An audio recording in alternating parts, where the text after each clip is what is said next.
Esta tarde todo. Yo quiero hablar acerca de lo que es el Evangelio y lo que no es el Evangelio. Algunos de ustedes dirán, después de los años que llevo en la iglesia, después de lo que he leído de la Biblia y de los años que llevo de alguna manera congregándome aquí o en otras congregaciones, yo ya sé lo que es el Evangelio. Saben que yo tengo dudas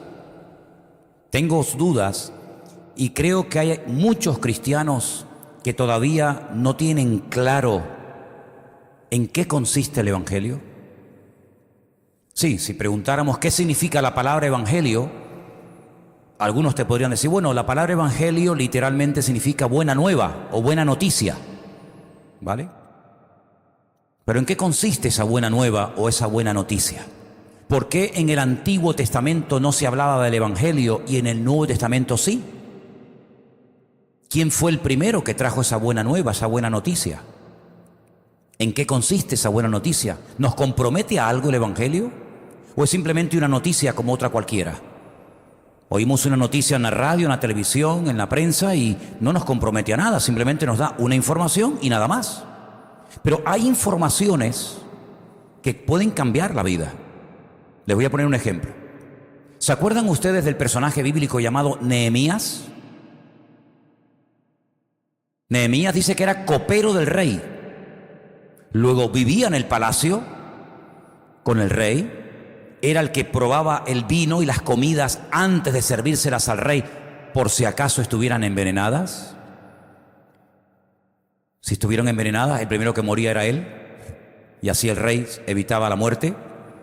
Pero él vivía bien, vivía en un palacio, comía bien, dormía bien. Pero un día, dice la Biblia que llegaron por el palacio personas que venían de Jerusalén. Y él les pregunta, ¿cómo está mi país? ¿Cómo está mi tierra? ¿Cómo está Jerusalén? Y le dan una información que lo quebrantó. Le dijeron, Jerusalén está destruida completamente. No es ni la sombra de lo que era. El templo está quemado, no hay murallas, las derrumbaron. El país o la ciudad es un montón de escombros. Dice que este hombre se quebrantó tanto, le entró un dolor tan tremendo que dice que durante días no quiso ni comer. Y él tenía miedo de que el rey lo hubiera preocupado, porque el rey podía pensar, este hombre ¿por qué está tan nervioso? ¿Por qué está tan pálido? ¿Por qué no comes? ¿Hay algo que tú sabes que yo no sé? Al final Nehemías le abre su corazón al rey y le dice, es que he recibido unas noticias terribles. Y el rey le dice, ¿qué es lo que quieres? Dice, quiero que me des permiso, quiero que me des cartas que me autoricen a cruzar las fronteras para ir a Jerusalén y restaurar mi ciudad. Quiero que el templo se vuelva a inaugurar, que las murallas se levanten, quiero que aquello otra vez sea lo que fue.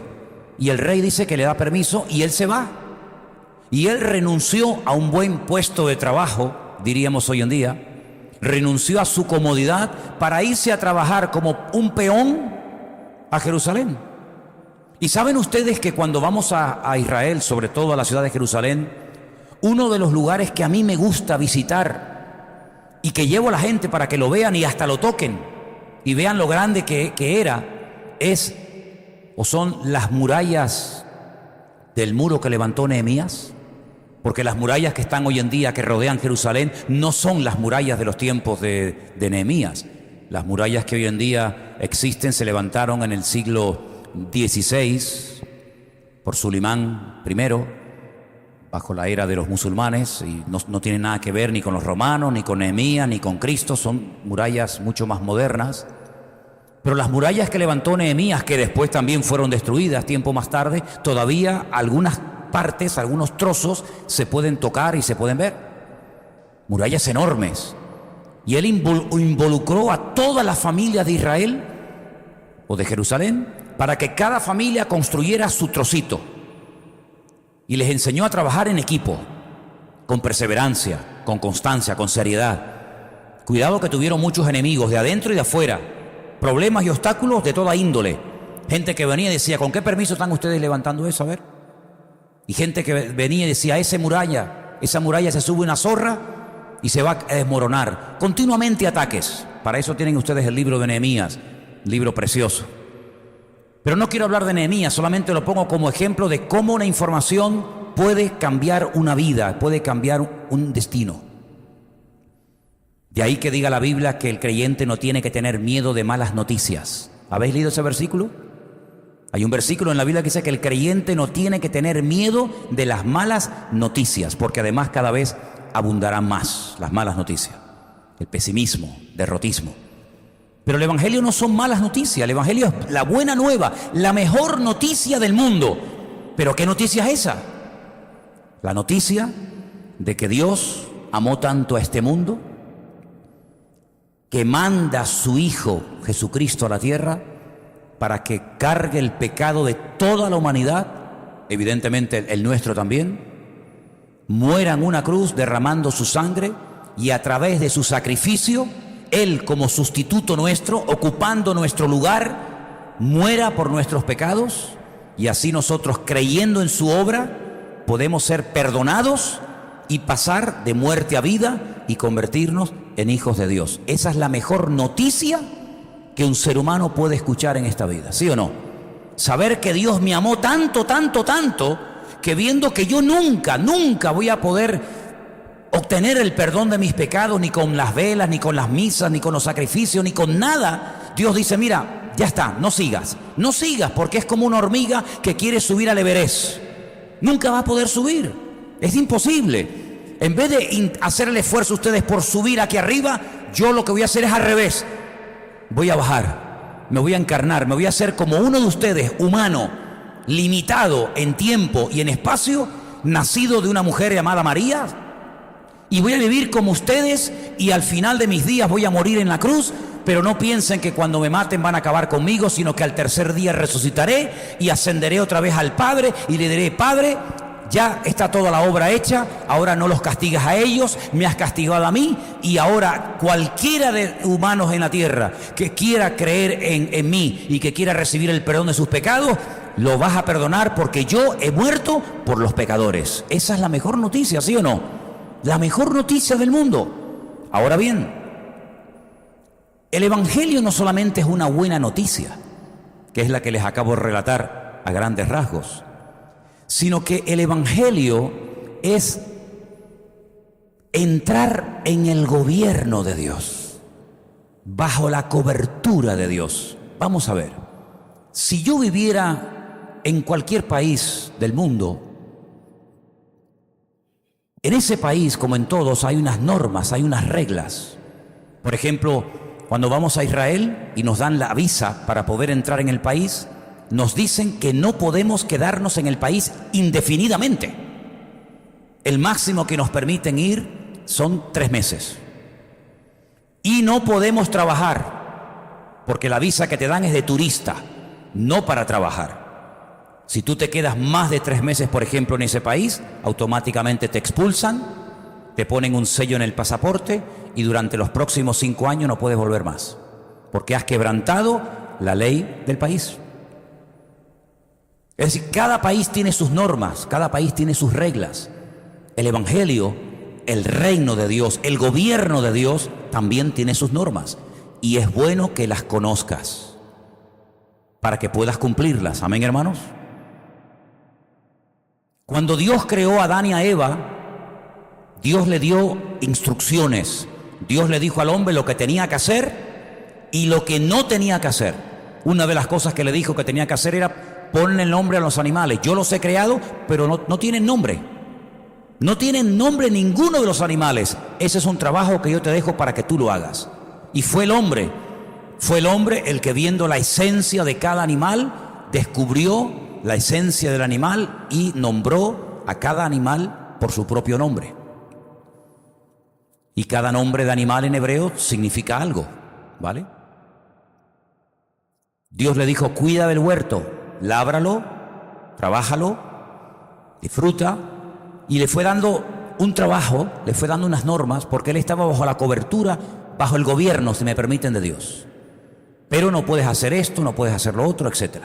Cuando el hombre pecó, él era el único ser humano que había, no había multitud, había uno solo. Él era el representante de toda la raza humana, no había más. Y cuando él peca, Dios lo expulsa del jardín del Edén, ya no puede nunca más volver a vivir en él. Va a sufrir una serie de consecuencias terribles, una de ellas la muerte, y queda fuera de la cobertura de Dios. El hombre no fue a mejor, el hombre fue a peor. Después vino el diluvio, la torre de Babel, etcétera, etcétera, etcétera. Cuando el Señor Jesucristo viene hace 2000 años, y su primera palabra la encontramos, o su primer mensaje lo encontramos en Mateo capítulo 4, versículo 17, miren cómo comenzó Jesús su ministerio, su mensaje, diciendo, desde entonces comenzó Jesús a predicar y a decir, arrepentíos, porque el reino de los cielos se ha acercado. No se ha establecido todavía, como en algún día ocurrirá, sino que se ha acercado. El reino de los cielos, el gobierno de Dios se ha acercado a ustedes. Ustedes cada vez se alejan más de Dios, pero el reino de Dios se acerca a ustedes.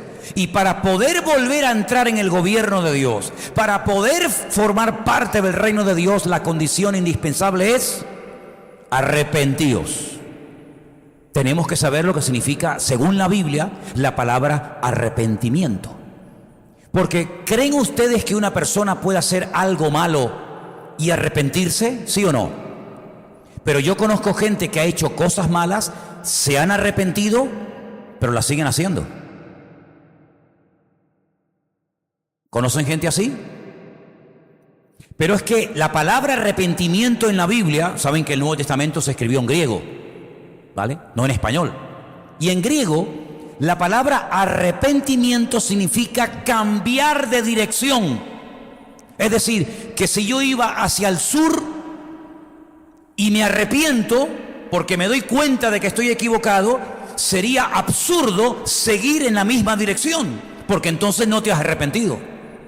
Arrepentimiento, según la Biblia, es cambiar de dirección. Si iba hacia el sur, me doy la vuelta y voy en la dirección contraria.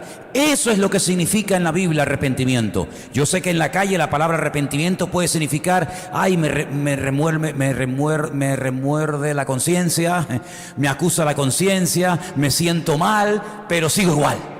No. En la Biblia, cuando te arrepientes es que vas a cambiar. Porque si no cambia, entonces es que no estás arrepentido. ¿Se entendió o no? Bien. ¿Qué es lo que está diciendo el Señor? ¡Cambien! ¡Cambien! Ahora, mi pregunta es, si el Señor nos llama al arrepentimiento, mi pregunta es, ¿a todos o a unos cuantos? A todos. Luego, todos estábamos en un camino equivocado. ¿Me pueden responder? Si Él nos llama a todos al arrepentimiento, quiere decir que el camino, la vida, entre comillas, cristiana, que llevábamos antes no era la correcta, porque si no, no tiene sentido llamarme al arrepentimiento. El que tiene que arrepentirse, el que tiene que cambiar de dirección, es el que va por un camino equivocado. El que va por el camino correcto no tiene que arrepentirse, no tiene que cambiar de rumbo.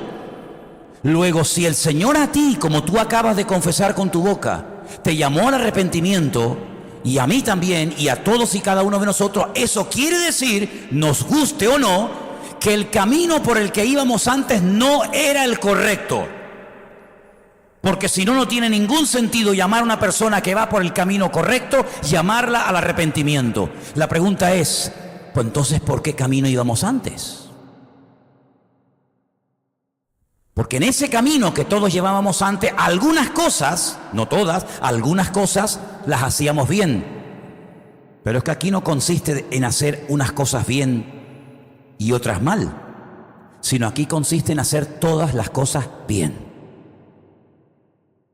Dicen que algunas personas en los tiempos de Cristo, cuando terminaba el día, tenían unas jarras donde metían o una piedra blanca o una piedra negra.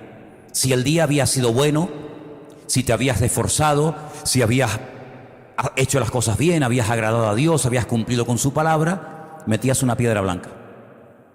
Si habías hecho cosas malas, no habías obedecido como tenías que haber obedecido al Señor, metías una piedra negra. Y al final de la semana o del mes, se contaban las piedras blancas y las negras y podías más o menos saber si ibas bien encaminado o ibas mal encaminado según el número de piedras blancas o negras. Pero es que eso no es la vida cristiana, no es una de cal y una de arena. Hoy obedezco y mañana desobedezco, hoy me porto bien y mañana rompo todo. No, no, no. La vida cristiana consiste en hacer siempre las cosas decentemente y con orden y hacerlas bien. ¿Cuántos dicen amén?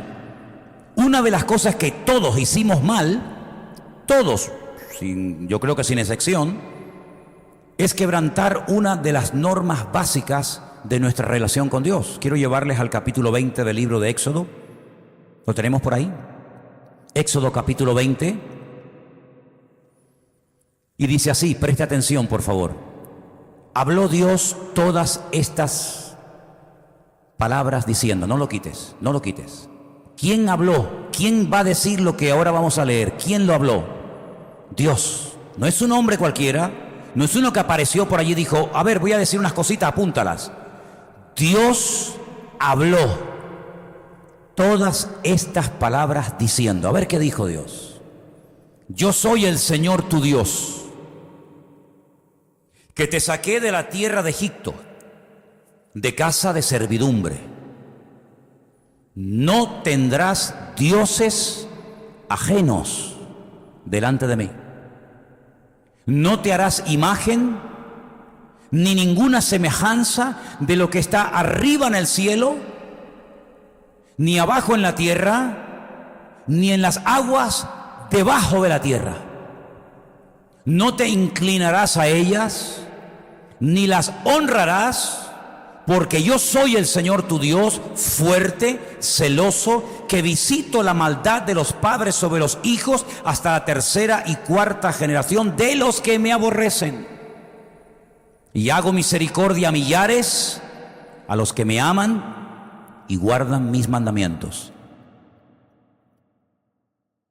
¿Cuántos de los que estáis aquí, antes de haber conocido el Evangelio, antes de haberse arrepentido, adorasteis o le disteis culto o honrasteis algún Dios, alguna imagen, algo que no fuera el verdadero Dios? ¿Hay alguien aquí que cayó en ese pecado? ¿Los que no han levantado la mano nunca honraron a ningún Dios más que a Dios? ¿Pueden levantar la mano los que cayeron en el pecado de idolatría? Ok, seguramente habéis caído en otro. Solamente por haber adorado a lo que no es Dios, a lo prohibido por Dios, solamente por eso, ¿la paga del pecado cuál es? ¿Nunca llevaste una medalla de la Virgen colgada al cuello? ¿Nunca tuviste un crucifijo colgado en la pared de tu casa? ¿Nunca? No te creo. No eras un buen católico.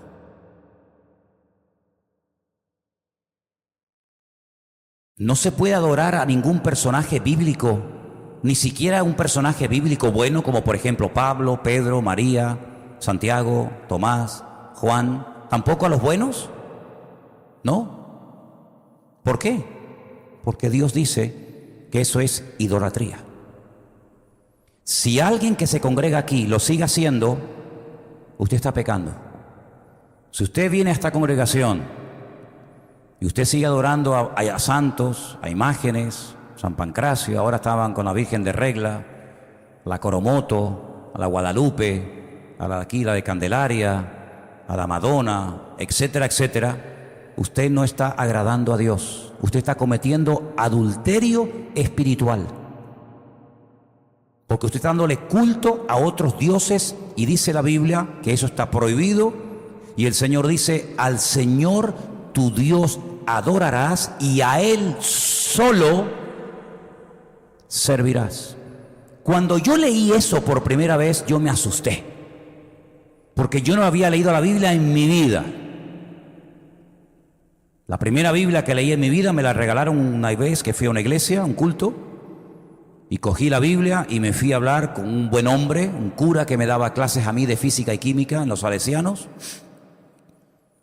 don Gilberto, y le dije, don Gilberto, ayer estuve en una iglesia evangélica y me regalaron una Biblia y leí esto, y le leí los 10 mandamientos. Yo me sabía y me sé los 10 mandamientos del catecismo, que no son estos, dicho sea de paso. El primer mandamiento del catecismo que dice: amarás a Dios sobre todas las cosas y a tu prójimo como a ti mismo. Pero es que eso no dice en Éxodo 20. Los 10 mandamientos no empiezan así. Se han cargado los 2 primeros, no están. Entonces, claro, cuando yo leo los 10 mandamientos, Éxodo 20, y no me coinciden con los 10 mandamientos que yo aprendí, me fui a hablar con el cura. Y le dije: don Gilberto, en la Biblia ayer leí que los 10 mandamientos son estos, y yo he aprendido que los 10 mandamientos, según el catecismo católico, son estos, y no me coinciden. Algunos sí, pero hay otros que no me coinciden. Y mirando así para todas partes, me pone la mano por encima y me dice: si en algún momento de tu vida te encuentras en una encrucijada que no sabes qué hacer, obedecer a Dios o obedecer a los hombres, quédate siempre con la palabra de Dios. Y le tomé la palabra. No sé si fue casualidad, pero al poco tiempo don Gilberto desapareció. No sé si lo descuartizaron y se lo comieron, si lo mandaron a otro país, no lo sé, pero don Gilberto desapareció. Y comencé a leer la Biblia porque me di cuenta de que no solamente eso era diferente a lo que a mí me habían enseñado, sino que después un montón de cosas. Y comencé a descubrir un montón de cosas y me enamoré de la Biblia y la leía horas y horas y horas leyendo la Biblia, descubriendo verdades que son eternas, verdades que han estado ahí escritas por siglos, pero que a mí no me las habían enseñado. Y por eso caí en idolatría, por eso caí en otras cosas. ¿Por qué? Porque desconocía la verdad. Y la verdad nos hace libres, pero la mentira nos esclaviza y sinceramente hacemos cosas creyendo que están bien hechas y resulta que estamos cometiendo unos pecados terribles, porque estamos haciendo todo lo contrario a lo que Dios dice. Y aquí en lo que consiste la vida de un cristiano es en hacer lo que Dios dice y en cumplir con su voluntad todos los días de nuestra vida. Amén, hermanos. Y si yo veo algo en la palabra y yo lo practico diferente, ¿quién tiene que adaptarse? ¿Quién? ¿Dios a mí o yo a Dios? Yo al Señor, porque la palabra es soberana. Otra duda que me vino al momento, me hizo mucho bien lo que me dijo don Gilberto, pero después comencé a pensar, el diablo comenzó a meter ideas raras en mi cabeza y entonces llegué a la conclusión de que claro, ya lo entiendo, es que esta gente tienen otras Biblias. Como ellos no tienen imágenes ni santos en las iglesias, ellos tienen una Biblia donde dice: no adorarás imágenes, no te pondrás de rodillas, no las honrarás, no le darás culto. Pero claro, la Biblia católica no me tiene que prohibir, porque en la iglesia católica, si quitamos la idolatría, la dejamos vacía. Tú entras a una iglesia católica sin imágenes y es una iglesia católica rara. La iglesia católica está llena de santos y de vírgenes por todos lados. Entonces no quería decir le robé, pero como era recién convertido, le robé una Biblia católica a una persona. Era recién convertido, ¿qué quiere que haga? Entonces abrí Éxodo 20 en la Nácar Colunga, que se llama así la Biblia católica, Nácar Colunga por la versión, y la versión Reina Valera, y las dos ponía Éxodo 20 y Éxodo 20. Y la única diferencia que encontré entre una y otra es que en la Biblia de esta versión pone Jehová y en esta Biblia ponía Yahvé. Pero bueno, es lo mismo, ¿no? ¿O no? En todo lo demás decía lo mismo. Y yo entonces entré en una crisis. Yo decía, pero ¿cómo es posible que si en todas las Biblias del mundo dice lo mismo, ¿por qué no lo enseñan? ¿Por qué no lo prohíben? ¿Por qué no sale el jefe, ¿cómo se llama? El Papa. No, el Papa es el jefe, ¿no? ¿Por qué no sale el Papa? Dice: señores, nos hemos equivocado. Ratzinger, uno de los papas que dimitió, uno de los pocos papas que dimitió, Ratzinger, llegó un día y públicamente dijo: nos hemos equivocado. Hemos enseñado durante siglos la doctrina del limbo. Y el limbo no es bíblico, no hay versículo, no hay respaldo bíblico para predicar y enseñar el limbo. Y lo quitó. Ya no existe el limbo en la iglesia católica. Ya no se predica del limbo, porque el Papa, que es el jefe, la máxima autoridad, dijo: nos hemos equivocado, eso es mentira. No hay limbo, hay cielo e infierno. le faltó tiempo para quitar el purgatorio. Porque tampoco hay purgatorio según la Biblia, pero yo creo que le faltó tiempo. Pero bueno, por lo menos quitó algo. Y otro año llegó y dijo, ¿saben que estaba estudiando la Biblia? Porque era un hombre muy culto, muy estudioso. Y dijo eso de la burrita y el burro y la vaquita. Allí, eso no era así, eso no es verdad. Y también se atrevió a cambiar algunas cosas. Pero cuando comenzamos a adentrarnos y a estudiar la palabra de Dios, nos damos cuenta de que el Evangelio, una de las cosas que hace, por eso hay mucha gente que no le gusta el Evangelio, es confrontar. Confrontar, es como un martillo que pum, pum, pum, golpea y golpea al ego, claro. Tú sabes lo que es tener una edad en la vida, haber creído y practicado toda la vida una serie de cosas y de repente decir, Dios mío, me he equivocado 40, 50 años de mi vida. He estado pecando contra Dios, creyendo que yo era bueno, creyendo que me iba al cielo. Resulta de que he estado haciendo cosas contrarias a tu palabra. No hay peor cosa en la vida que estar sinceramente equivocado. Eso es lo peor.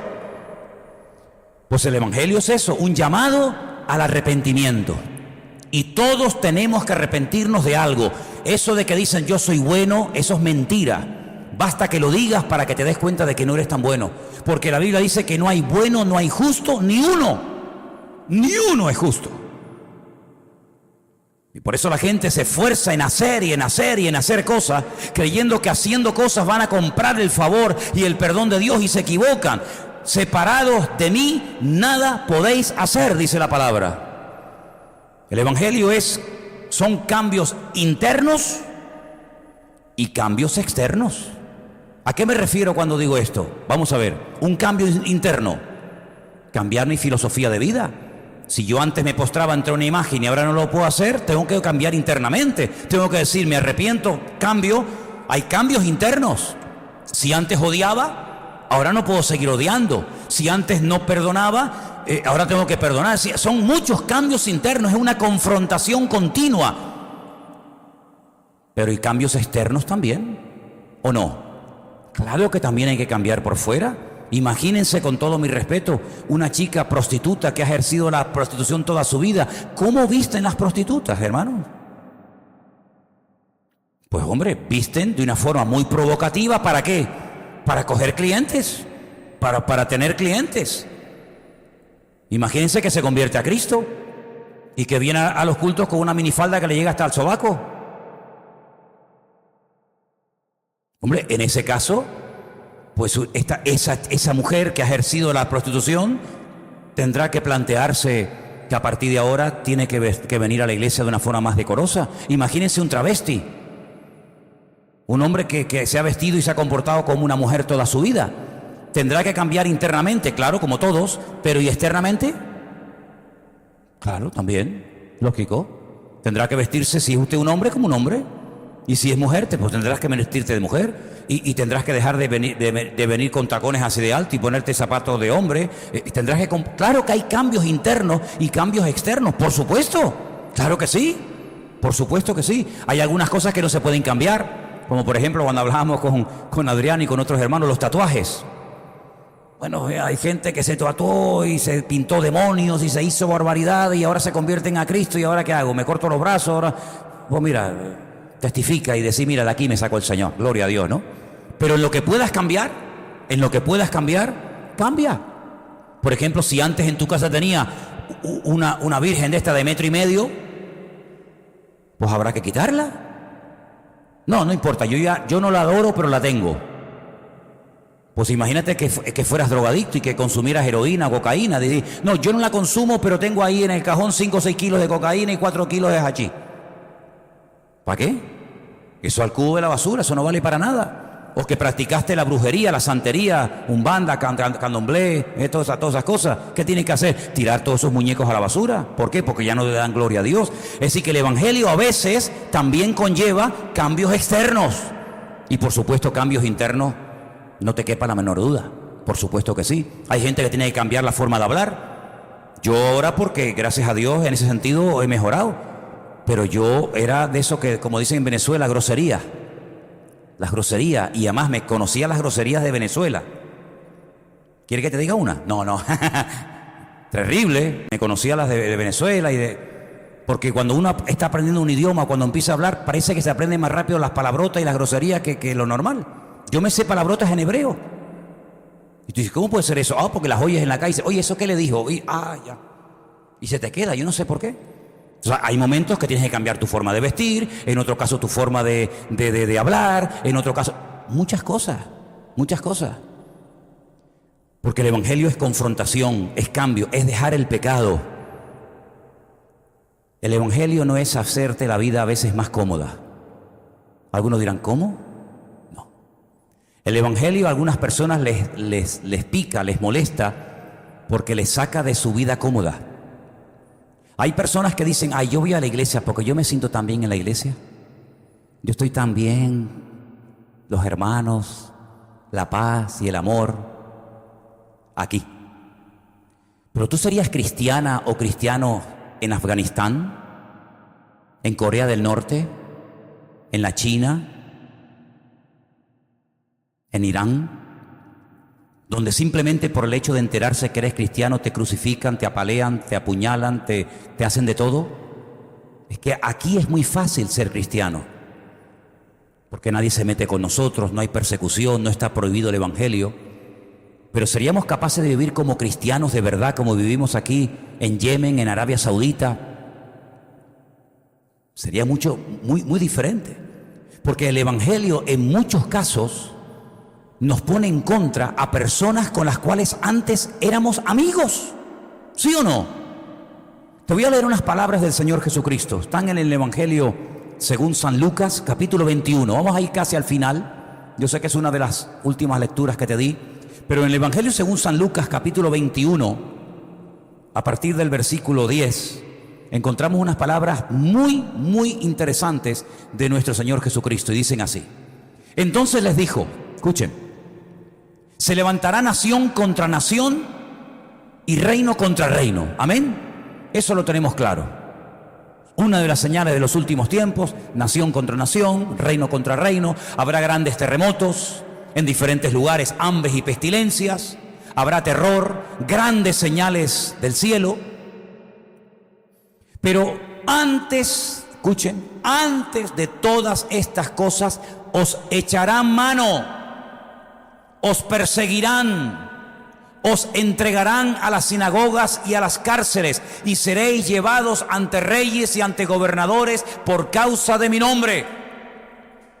Y esto os será ocasión para dar testimonio. Proponed en vuestros corazones no pensar antes cómo habéis de responder en vuestra defensa, porque yo os daré palabra y sabiduría, la cual no podrán resistir ni contradecir todos los que se opongan. Mas seréis entregados aún por vuestros padres y hermanos y parientes y amigos, y matarán a algunos de vosotros. Y termino con el verso 17 que dice, y seréis aborrecidos de todos por causa de mi nombre. Creemos que se levantará nación contra nación, no tenemos la más mínima duda. Creemos que el mundo irá de mal en peor, que habrá terremotos, que habrá falsos profetas, falsos maestros, falsos apóstoles, falsos cristos. Todo eso lo creemos. Que habrá guerras, que habrá hambre, pestilencia. No hay ningún problema en eso. Pero cuando llegamos y leemos que va en el mismo mensaje, seréis aborrecidos, seréis perseguidos, e incluso en algunos casos tu propio padre, tu propio marido, tu propio hijo, tu propia esposa te entregarán, te traicionarán. Ahí como que nos ponemos en guardia y decimos, no, eso no puede ser. Es decir, una parte sí puede ser. Las guerras, los terremotos, los huracanes, los tsunamis, eso sí puede ser. Pero cuando llegamos ya a lo personal, a lo que me afecta a mí, que mi marido se me ponga en contra, que mi familia me deje de hablar, que mi amigo me entregue, que mi esposa me traicione, ahí como que decimos, no, ahí no. Pero sí que va todo en el mismo paquete, hijo. O tú solamente coges lo que te interesa y lo que no te gusta lo dejas a un lado. Esto no es como cuando entramos a un sitio y vemos en las fotografías en la pared y decimos, no, con cebolla no me la ponga con cebolla. No, dos no, póngame una. Y tú vas escogiendo y picoteando la comida. El Evangelio no es escoger lo que te gusta, es escogerlo todo o nada. Y si no coges todo, tú no has entendido el Evangelio, tú no eres convertida, tú no eres convertido. Te gusta la iglesia, te gusta el pastor, te gusta el ambiente, te gustan los jóvenes, pero convertido es otra cosa. Convertido es estar dispuesto a morir por Cristo si hace falta. Claro, a nosotros no nos ha afectado eso, de momento. A nosotros no nos han afectado las persecuciones, ni las cárceles, ni las torturas. Pero a millones de hermanos nuestros, sí. El que a ti no te haya tocado es porque a lo mejor el Señor no lo ha permitido porque no aguantaríamos. Fíjate lo que te digo. A lo mejor el Señor no nos ha permitido ser perseguidos y maltratados y torturados por Él porque a lo mejor le negaríamos. Vete tú a saber. Pero aquí estuvo hace poco el presidente o uno de los representantes, estaba Anderson ese día para recibirlo, del Ministerio Puertas Abiertas. Y creo que él ese día, me parece, que dio información acerca de países, de cómo están nuestros hermanos en Corea del Norte, de cómo están nuestros hermanos perseguidos en China, en Irán, en Pakistán, en Afganistán y en muchas naciones, donde tienen que ir a escondidas, de noche, a ocultas, a bautizarse en un río congelado, y pueden meterse en YouTube y ver imágenes de cómo tienen que ir de noche y con un pico y una pala romper un río helado y bautizarse a escondida mirando a todas partes, bautizar al hermano y salir corriendo para que no te pillen. Eso a nosotros no nos ha afectado, no lo hemos vivido en carne propia. Pero ese es el evangelio. Ese es el evangelio que les ha tocado vivir a ellos. Y no son perseguidos porque son peor cristianos que nosotros. Yo creo que es todo lo contrario. ¿No les parece? Yo creo que es todo lo contrario.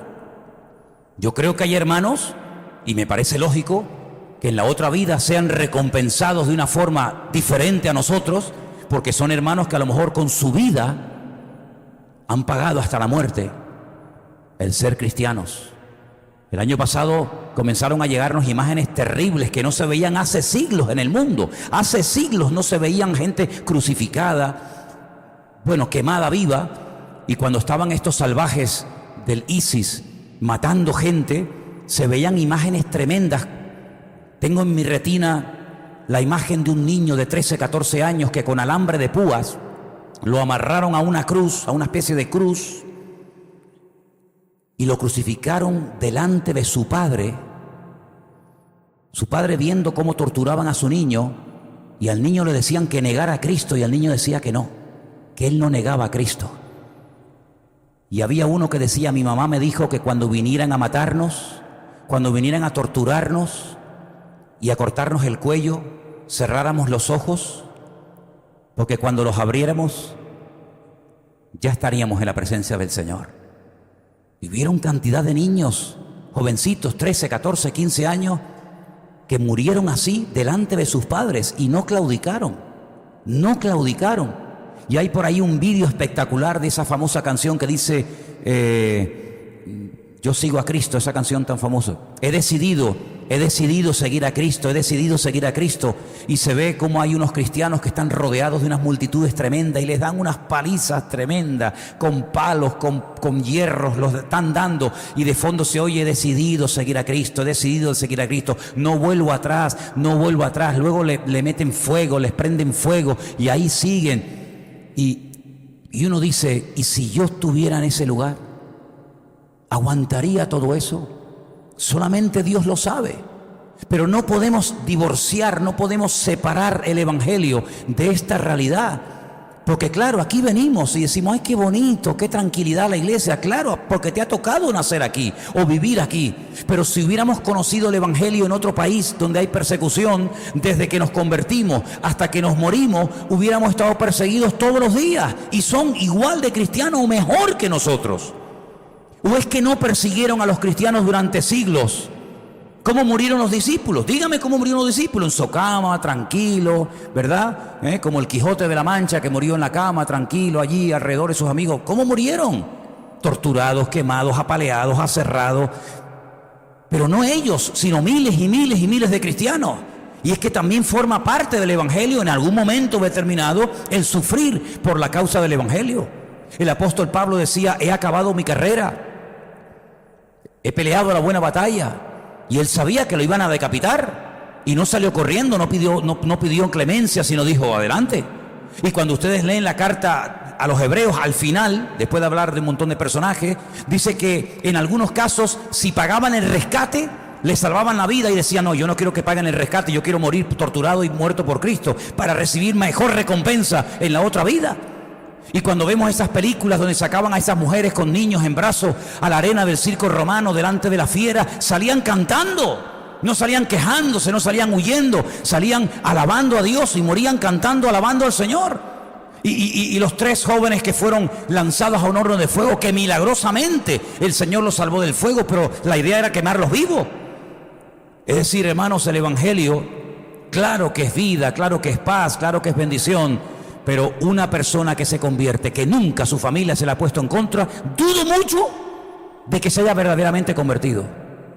Porque uno de los primeros efectos, una de las primeras cosas que al principio, ya después las cosas se suavizan y cambian, pero una de las primeras cosas que ocurren cuando hay una verdadera conversión es que los más cercanos a ti te critican, te cuestionan y te intentan hacer la vida imposible, sea llámese padre, llámese madre, llámese marido, llámese esposa, llámese quien sea. Si nunca se han reído de ti, si nunca te han tratado de humillar, yo dudo mucho de que tú te has convertido, sinceramente. Porque dice la palabra de Dios que es una de las primeras cosas que le va a ocurrir a una persona cuando cambia de vida y acepta a Cristo. La persecución, la crítica, la incomprensión, el sentirte más solo que la una. Todos los años, durante toda mi infancia en Venezuela, hasta los 10 años, todos los años en mi casa venía toda la familia a celebrar la fiesta de Navidad y el fin de año. Y en aquellos años, hermanos, que vivíamos a todo tren en Venezuela, aquellas fiestas eran de días y de días. La famosa orquesta Lavillo Caracas Boys venía a tocar a mi casa, donde nosotros vivíamos en Caracas. Y la mujer del Puma venía también, y gente de aquel mundo de la farándula.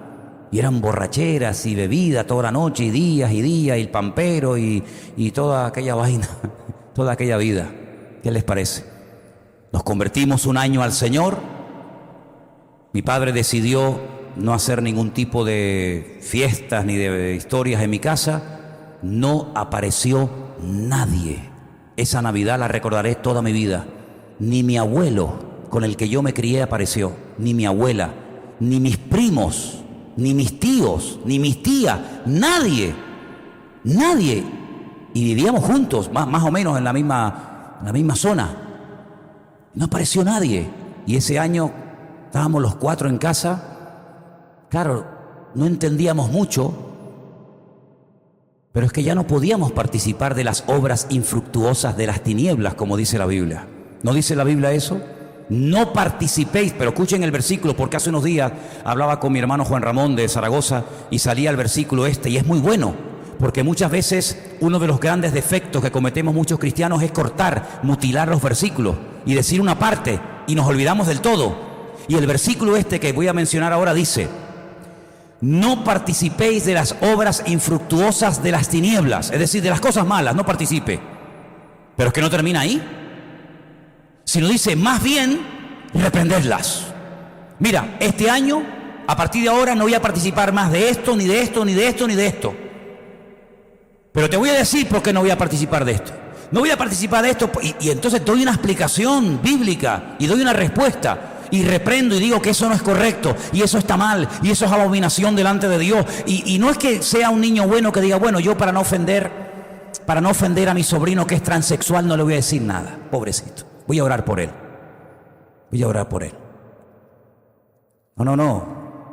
No participo de eso. No participo de los abortos, pero no me voy a quedar callado cuando me preguntan cuál es mi opinión sobre el aborto. No participo de la idolatría, pero yo voy a decir lo que tengo que decir contra la idolatría cuando vea pasar los muñecos por la calle, y lo voy a decir bien claro para que todo el mundo me oiga. Y no participo de cosas del mundo, del carnaval, por ejemplo, que es una fiesta terrible de paganismo y de lujuria y de promiscuidad sexual a todo tren. No solamente no participo, sino que voy a denunciar y voy a decir por qué una ciudad no levanta cabeza, y por qué a veces hay maldiciones, y por qué a veces hay consecuencias terribles en el mundo espiritual, por esto. No es que seamos cristianos pasivos, que nos callamos, entramos a la iglesia, salimos, nadie se ha enterado. No, lo vamos a decir a los cuatro vientos. Y cuando veamos corrupción y cuando veamos políticos aprobando o tratando de aprobar leyes injustas, leyes antibíblicas, no solamente no vamos a participar, no vamos a apoyarlas, sino que vamos a denunciarlas en el nombre del Señor, porque la iglesia y el cristiano está para abrir la boca y no para ser un cobarde y para ser un temeroso y decir, no digas nada, no sea que nos digan después algo y se metan con nosotros. La Biblia nos llama a no tener miedo. Yo no le tengo miedo a la policía. Yo no tengo ningún miedo a la policía, ni a las leyes, ni a las denuncias, ni a los brujos. No tengo miedo a nadie. La Biblia dice que mayor es el que está en nosotros que el que viene contra nosotros. Si usted tiene miedo, dice la Biblia que el perfecto amor no se ha perfeccionado en usted, porque el perfecto amor echa fuera el temor. La Biblia dice que nuestra fe ha vencido al mundo. Y yo he estado en Cuba predicando y me han dicho, hay dos de la vaina esa de allí que están controlando. Ten cuidado, digo, yo he hablado todo lo que tenía que hablar. Y después una del comité ese de los barrios, eso de, ¿cómo es? El CDR o como se llame. En un pueblo donde fui a predicar me invitó a comer a su casa, que ese día me puso comida. Yo creo que sacó todo para que dijera, para que me llevara una buena imagen. No tengo que tener miedo de nada. Cuando Jesús Herodes le dijo, oye, que quiero conocerte, ven para que hablemos y nos conozcamos, Jesús le dijo, díganle a esa zorra, díganle que no voy a ir, que estoy predicando, que los mudos hablan, que los paralíticos se levantan, que los ciegos ven. Díganle a la zorra esa que estoy ocupado, que no voy a ir a atenderlo. Muchacho, pero ¿qué forma es esa? Y cuando Juan el Bautista estaba en la cárcel, que ya era, estar en la cárcel en los tiempos de Cristo tenía que ser terrible. Hemos visitado algunas mazmorras de la época de los romanos y madre mía, eso sí que eran cárceles, amigos. Y estando en la cárcel, dice la Biblia que le llegaron a cortar la cabeza, pero uno dice, bueno, ¿y cuál fue el delito de Juan el Bautista? ¿Por ladrón? ¿Por asesino? No, porque le dijo al rey, la mujer con la que te estás acostando, se la robaste a tu hermano y eso no es bueno delante de Dios, eso es pecado delante del Señor. Y alguien le podía haber dicho, ¿y a ti qué te importa? Cállate la boca. ¿Tú no te das cuenta que Herodes es un perro que es capaz de lanzar perros hambrientos y devorarse niños mientras él es capaz de estar comiendo? ¿Sabéis que Herodes era así? Herodes decía, bueno, a ver, entreténgame que estoy aburrido, sácame a los perros hambrientos y póngame aquí unas cuantas personas que se los coman y yo mientras tanto voy a ir comiendo como la televisión. ¿Para qué te le dices tú que la mujer que no tiene o que tiene no es la de él, sino es la de su hermano? ¿Y le cortaron la cabeza? No por bocón, sino por profeta. Porque los profetas y los hijos de Dios no tienen que tenerle miedo a nada ni a nadie. Cuando tú tienes claro lo que es el Evangelio, y que el Evangelio lo primero que te hace es perdonarte todos tus pecados cuando aceptas a Cristo, convertirte en hijo de Dios. Algunos dicen por ahí que todos somos hijos de Dios. ¿Habéis oído esa frase? Todos somos hijos de Dios. Y entonces, ¿cómo va a mandar hijos de Él al infierno? Porque una pregunta, ¿creemos todavía en el infierno los cristianos? Porque hay iglesias que ya no predican del infierno, ya lo quitaron. Porque asusta, el infierno. Nosotros creemos en el infierno porque la Biblia habla de que hay un cielo y hay un infierno. Y si todos son hijos de Dios, ¿cómo va a mandar Dios a sus hijos al infierno? Bueno, pero es que la Biblia no dice que todos somos hijos de Dios. Eso no dice la Biblia. La Biblia lo que dice es esto. Juan 1:11. A los suyos vino y los suyos no lo recibieron. Aquí hay un grupo de personas que no lo quieren, no lo reciben, no quiero saber nada contigo. No los recibieron. Dice, más a todos los que le recibieron, Juan 1:12, a los que creen en su nombre, les dio potestad de ser hechos hijos de Dios. Es decir, hay gente que no le recibe, que no creen en Él y no son hijos de Él. Pero los que le recibieron y los que creen en su nombre, esos tienen la potestad de ser hechos hijos de Dios. Pero escuche, miren lo que dice el 13. Los cuales no son engendrados de sangre, ni de voluntad de varón, de sangre ni de carne, ni de voluntad de varón, sino de Dios. Es decir, cuando yo nací de mi madre, yo soy un habitante del planeta Tierra. Pero yo no nací ya siendo un hijo de Dios. Yo me convertí en un hijo de Dios, porque el apóstol Pablo desarrolla más el tema y dice que los hijos de Dios son los que han sido adoptados por Dios, los que quieren ser hijos de Dios. ¿Usted cree que Hitler era un hijo de Dios? ¿Usted cree que Hitler era un hijo de Dios? ¿Usted cree que estas personas que matan y asesinan y violan y secuestran pueden tener el privilegio de ser llamados hijos de Dios? ¿No habla la Biblia, pregunto, no habla la Biblia de hijos del diablo? Jesús una vez le dijo a los judíos: ustedes son hijos de vuestro padre el diablo. Eso es fuerte, ¿eh? Eso es fuerte. Decirle a un judío practicante, fariseo, religioso, hace 2000 años: ustedes no son hijos de Abraham, porque si ustedes fueran hijos o descendientes de Abraham, creeríais en mí, porque Abraham me vio a mí y se alegró y festejó mi día. Ustedes no son hijos de Abraham, ustedes son hijos de vuestro padre el diablo.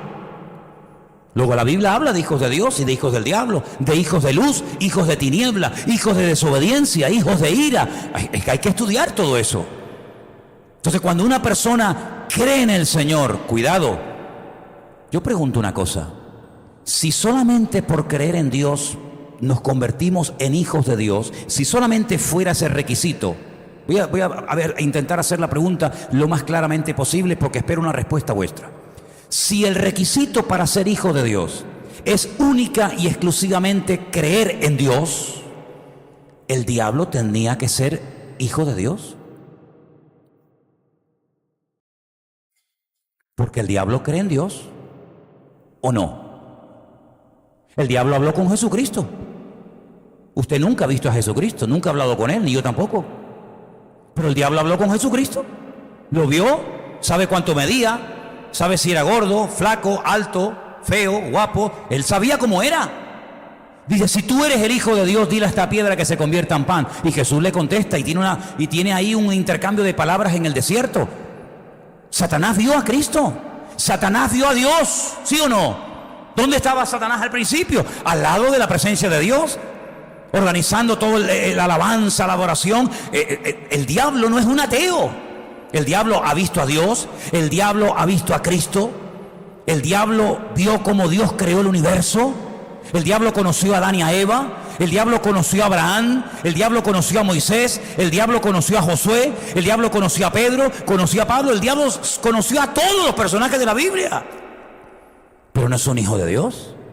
Dice la Biblia que el infierno, el primero que lo inaugura es él y todos los demonios. Luego, no solamente es suficiente creer en Dios, porque si solamente por creer en Dios somos hijos de Dios, repito, el diablo sería el más grande hijo de Dios. Dice aquí: los que creen y los que le recibieron. Ahora yo tengo que explicar eso. Ya voy terminando. ¿Qué significa recibir a Cristo? ¿Qué significa, como decimos, aceptar a Cristo o convertirnos a Cristo? Miren, hermano, aquí en esta botella hay agua. Yo ahora mismo, les digo la verdad, yo tengo sed ahora mismo. Como para no tener, ¿no? Yo ahora mismo tengo sed. Yo sé que si yo me bebo un vasito de esto, un sorbito aunque sea, se me suaviza la garganta y esa sensación de sed que tengo ahora mismo se me quitaría. Yo lo sé. Yo creo que esto es lo que yo necesito ahora mismo para calmar la sed. Lo creo. Ahí la tengo. Sigo con la sed. Pero yo creo, yo creo que si yo me tomo un vasito de agua, Yolanda, a mí se me quita la sed. Lo creo, de verdad que lo creo, Tengo la lengua seca. Pero yo estoy convencido que si bebiera un poquito, Anunciata, se me quitaba la sed. ¿Cuántos creen lo que estoy diciendo? ¿Me apoyan en lo que creo? Pero no hago nada. Ahora, con permiso. Oh, gloria a Dios. Ahora lo he experimentado. Antes lo creía, pero ahora puedo decir que mi creencia no estaba equivocada. Ahora puedo decir, oh, qué sensación más buena, porque me ha entrado oxígeno, me ha entrado H2O, y el cuerpo nota el efecto del agua, lo noto de dentro para afuera. Eso es el Evangelio, amigo.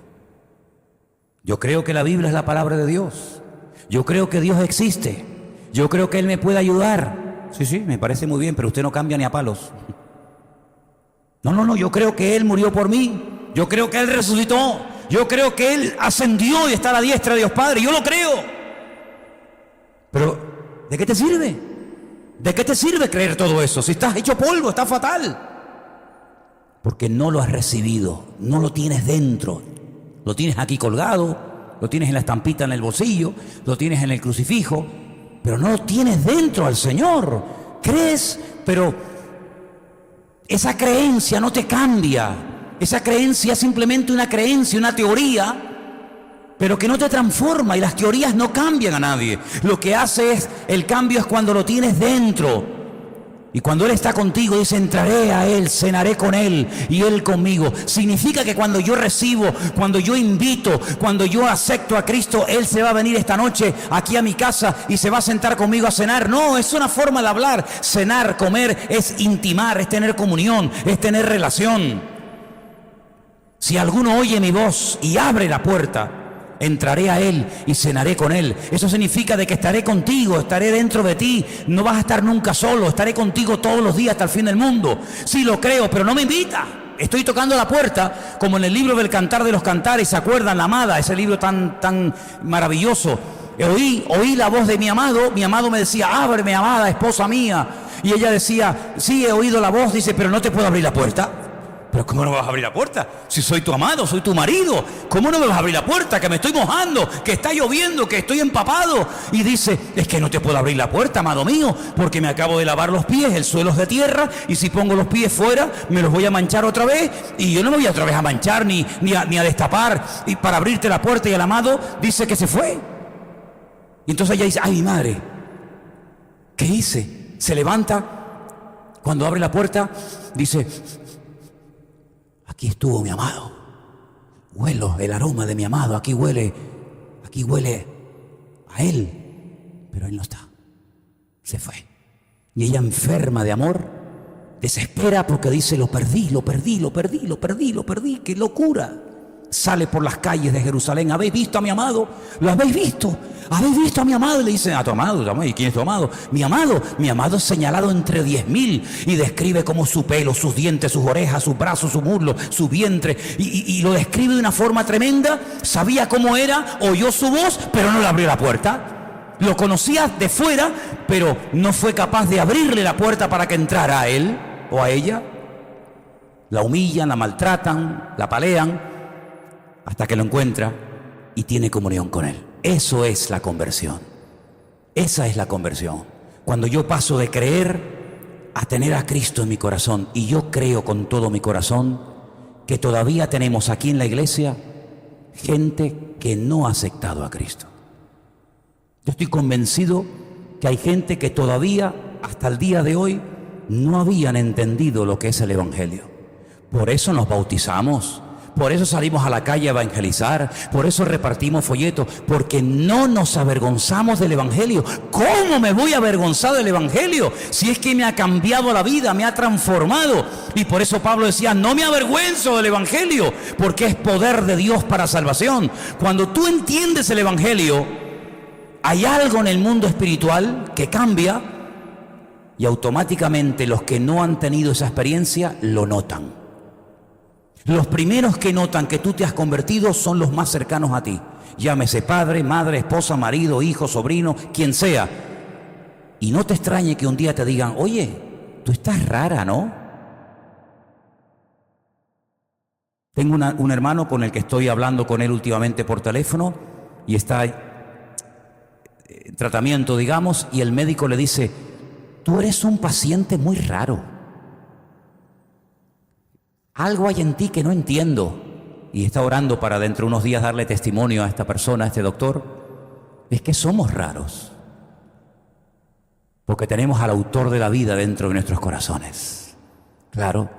Y el diablo sabe perfectamente que cuando tú entiendes el Evangelio, eres indestructible. Él lo sabe. Por eso te ataca, por eso te tienta, por eso te intenta amargar la vida, porque ha perdido un cliente, porque ha perdido a uno del equipo. Pero nunca más vamos a dar marcha atrás. ¿Cuántos dicen amén? Eso es el Evangelio. Creer y pasar de la creencia a la práctica, tenerlo en el corazón y estar dispuesto a pagar el precio que haga falta. A nosotros el Señor no nos ha pedido grandes esfuerzos. Fíjate tú qué esfuerzo nos ha pedido a nosotros el Señor. ¿Qué esfuerzo nos ha pedido? Un día a la semana, un jueves, que vengas a una iglesia. Un domingo que vengas a la iglesia. Ese es el gran esfuerzo que hacemos los cristianos evangélicos en España. Venir 2 veces a la iglesia a cantar, a oír una predicación. ¡Uy, qué sacrificio tan grande, Dios mío! ¡Ay, Señor! Venir de San Isidro. ¡Ay, media hora en coche para allá! ¡Qué esfuerzo tan grande! Es algo terrible, terrible. Pero si mañana te ofrecen un trabajo y te pagan 2.000 euros con 4 pagas extraordinarias en la punta de Teno, vas sin preguntar mucho. ¿Por qué? Porque... Y por Cristo, hermanos, cierra tus ojos, por favor, ahí donde estás, y pregúntate: ¿he entendido yo el Evangelio? ¿Está Cristo en mi corazón? ¿O solamente lo tengo por fuera como un añadido más?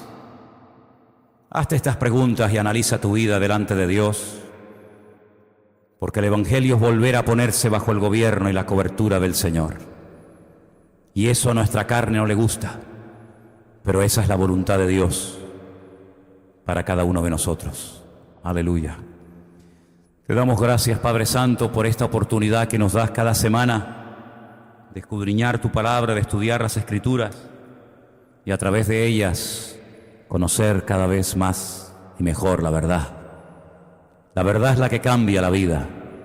Y en esta tarde se ha predicado tu verdad, porque tu palabra es verdad.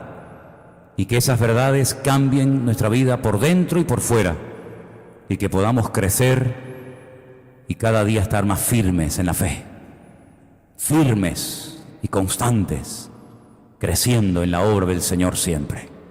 Te lo pedimos en el nombre bendito de Jesús. Amén y amén. Nos ponemos de pie, queridos hermanos. Vamos a levantar la ofrenda en esta tarde. Voy a pedirle a Rafael, por favor, si puedes pasar adelante. Yeray, vamos a levantar esta ofrenda en esta tarde para nuestro Dios.